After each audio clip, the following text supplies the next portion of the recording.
This is Star of the Seas. Right now, she's about as big and as bold as cruising gets.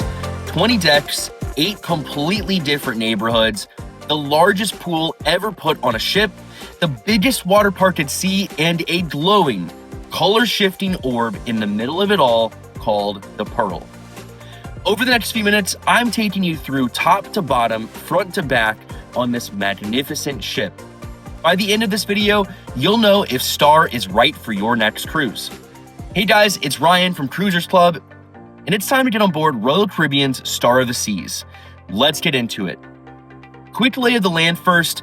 Star of the Seas is Royal Caribbean's newest Icon class ship, and she sails out of Port Canaveral near Orlando, Florida. A lot of folks pair this sailing with a Disney or Universal trip. Star holds over 5,000 guests, which is a lot.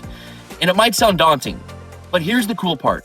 The whole ship is split into 8 separate neighborhoods, each with its own look and feel.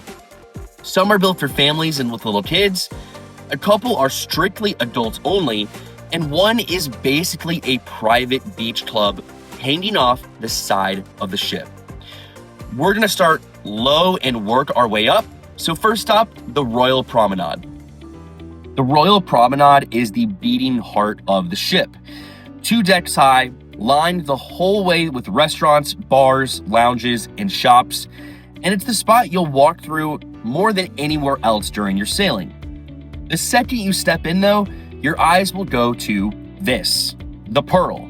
It's a massive 3-story sculpture wrapped in around 3,600 individual tiles and a glowing staircase that goes right through the center.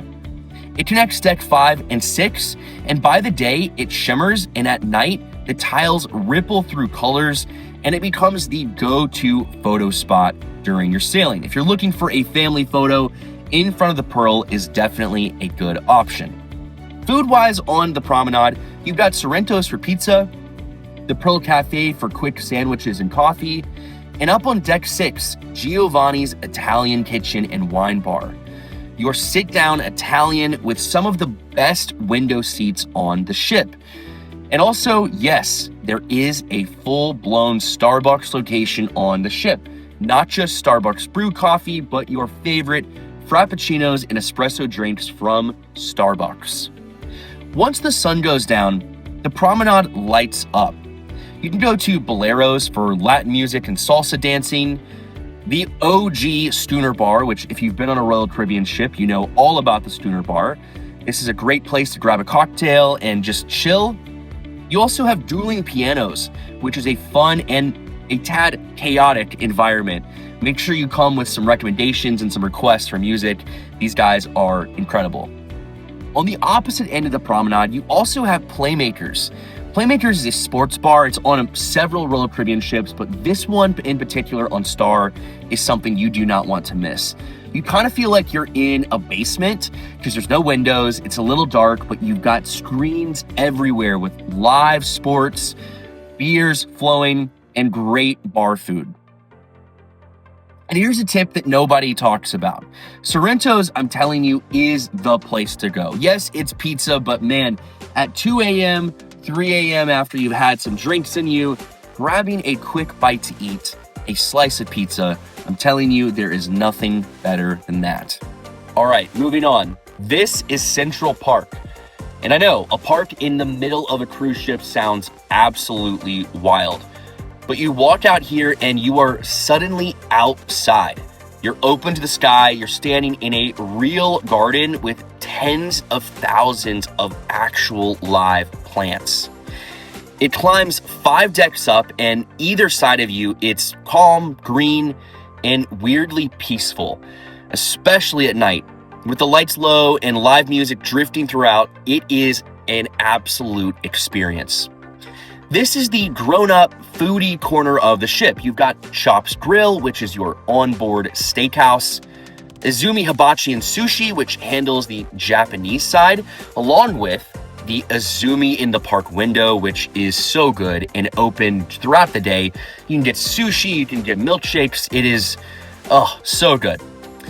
The headliner, though, is just outside of the doors of Central Park, however.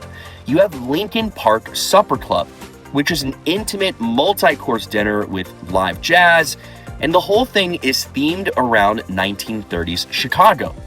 It is definitely the fanciest restaurant and experience on board. It's theatrical. There is a show involved. I mean, it is just from the way that they present the food to the drinks. It is crazy. I definitely recommend it. It's a bit pricey at about $200 per person, and it sells out. This thing is very exclusive and very limited. And I will say, if you're going on vacation and you want to treat yourself, this is definitely a great experience and something that I would recommend. If you want something more low-key, the Park Cafe is free, and it's perfect for a light lunch when you want to be out in the park. For drinks, you have the Trellis Bar, and of course, you have Bubbles, which is a sparkling wine spot. But something new to Star of the Seas and to the Icon class is a spot called Lou's. At night, this is an open-air jazz lounge, and it is genuinely perfect for a nightcap, especially after a dinner. You go here, you hear some great music, you grab an old-fashioned. It is very nice. Now, this tip actually matters, so listen up. If you're going to book something like the Lincoln Park Supper Club, which again is very exclusive, you've got to do it early. It's a tiny room, it sells out fast, and it's one of the dinners that people scramble to get. Okay, so now that's the classy side. Let's flip it completely, because the next neighborhood was built from the ground up for one group, and that's the kids. Welcome to Surfside, tucked away right at the back of Deck 7. And this one's special because it's the first neighborhood Royal Caribbean ever built top to bottom for families with young kids. If you're cruising with toddlers or little ones, I'm telling you, this becomes your home base for the entire trip. The water area is the heart of it. Splashaway Bay is the big splash zone. You've got fountains, dumping buckets, little slides, and of course, you've just got water splashing around everywhere. Baby Bay is a shallow spot made just for the littlest ones, and the water's edge pool is right there. So parents can actually sit back and enjoy while they keep an eye on the kids. This is Chill Island, the main pool deck, and it is massive. It's spread across 3 different levels, and it's got 4 of the ship's 7 pools. And there's more water up here than just about any cruise ship out there. On a sunny day, this is where the entire ship wants to be. And if you want true peace and quiet, climb all the way up to Cloud 17 on Deck 17, which is an adults-only sun deck right at the top. It's got its own pool, and in my opinion, the best loungers and the best spot to go and tan. All right, now that we've talked about Chill Island, let's flip the script and talk about Thrill Island. This is the adrenaline core of the entire ship. And here's the fun part. You can actually see this one from the dock before you've even boarded. That tangle of looping bright colored tubes stacked up on the top deck, well, that's it. That is Category 6. Category 6 is the biggest water park ever built on a cruise ship. 6 slides, and they do not play around. Frightening Bolt is the tallest drop at the slide. Frightening Bolt is the tallest drop slide at sea, and yeah, it is exactly as intimidating as it sounds. The Pressure Drop is the first open free fall slide ever put on a cruise ship. You step in, the floor literally drops out from under you, and you go straight down. Real quick, if this overview video is helping you plan, do me one small favor and hit subscribe. I'm doing every single one of Royal Caribbean ships, deck by deck, just like this one, and the Icon of the Seas Tour Star's sister ship is up next. Subscribe, and it will land right in your feed when it drops. All right, let's get back to it.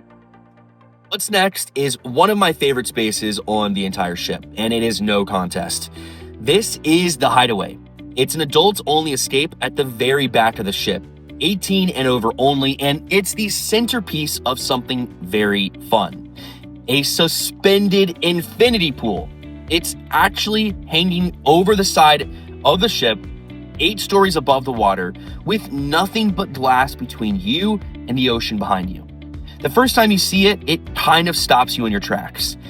You get this clean, wide open, 180-degree view straight off the stern. There are day beds, a couple of big whirlpools, tons of lounge seating, and a DJ that keeps this easy beach club vibe going. The Hideaway bar is right there in the middle of it all, so you're never far from a cocktail, and the whole vibe leans way more trendy beach club than any sort of traditional cruise pool. This is where the grown-ups come to get away from the kids, the noise, and the crowds for a few hours. And here's my tip. Please do not skip this one. Come up here for sunset. The DJ eases everything down, it starts to chill out, but the views from the Hideaway are, I think, some of the best on Star of the Seas. So come here during sunset, grab a drink, and enjoy your vacation. Up at the very front of the ship, the top decks, you've got the AquaDome. This place is a showpiece. The whole thing sits under this enormous glass dome with over 160 feet across of glass, with sweeping ocean views in pretty much every direction. During the day, it's bright and open and calm, and at night, the entire dome lights up. At the center of it is the AquaTheater. This is a seriously high-tech stage. There's a deep dive pool, a waterfall, robotic arms, and a cast of acrobats and divers putting on what is honestly one of the best shows you'll see at sea. If you only catch one show this entire cruise, make it this one. For food up here, you have the AquaDome Market, which is the ship's food hall. It's a bunch of different counters, everything from fresh noodles to crepes to barbecue, all in one open space. So the whole table can bring something different and you're able to enjoy whatever you want in the moment, and it's all complimentary. And of course, you have Hooked Seafood, which is a sit-down spot right inside of the AquaDome near the AquaTheater, which is your paid dinner spot. Oh, and on top of all the food that we've already talked about, there's even more. Let's talk through it. So, of course, you have the main dining room, which is a gorgeous 3-story restaurant at the back of the ship, which is, of course, included in your cruise fare. Additionally, you have the buffet, which is the Windjammer on Royal Caribbean ships, and it's come-as-you-go buffet-style food that is delicious. Additionally, there's El Loco Fresh for free Mexican, and listen, all said and done, there are over 40 different places to eat and drink on this ship. You could cruise all week and not hit all of them. And for the entertainment, Royal Caribbean splits it 4 different ways: air, ice, water, and theater. You've got a Broadway-style production of Back to the Future currently on Star of the Seas, the diving spectacular over in the AquaDome, a genuine ice skating show in Absolute Zero, which, by the way, is the biggest ice rink at sea on a ship, and it just blows my mind. You have live bands in the music hall, and when you are feeling lucky, of course, you also have the casino. There is always something going on. So really, the last question is, where do you sleep? All right, so quick rundown on the staterooms on board Star of the Seas. At every level, you have an option. For entry level, you've got interior rooms. They are the smallest and the most affordable ways to sail. Then you step it up with balconies, ocean view balconies, as well as balconies that look over Surfside and other areas. One of the really cool things about this ship is that there are so many different stateroom types. So depending on your budget and what your vibe is, there is going to be a place for you. So, in conclusion, who is Star of the Seas actually for? Well, the honest question is most people. Families are the easy yes. Between Surfside, Category 6, those pools, your kids are gonna be busy and having a blast. For couples and adults, you are absolutely covered here too, with the Hideaway, Central Park, and all of the adults-only corners of the pool area. If you want something more elevated, of course, you have the Suite Neighborhood, and you have these upscale, amazing experiences like the Lincoln Park Supper Club on board for you to enjoy fine dining. If you're torn between this ship and her sister, go watch my Star of the Seas and Icon of the Seas breakdown video next. This will help you determine what is the difference between these two amazing ships. Again, guys, this is Ryan from Cruisers Club. I appreciate you watching. Make sure to hit subscribe, and I hope to see you out there real soon.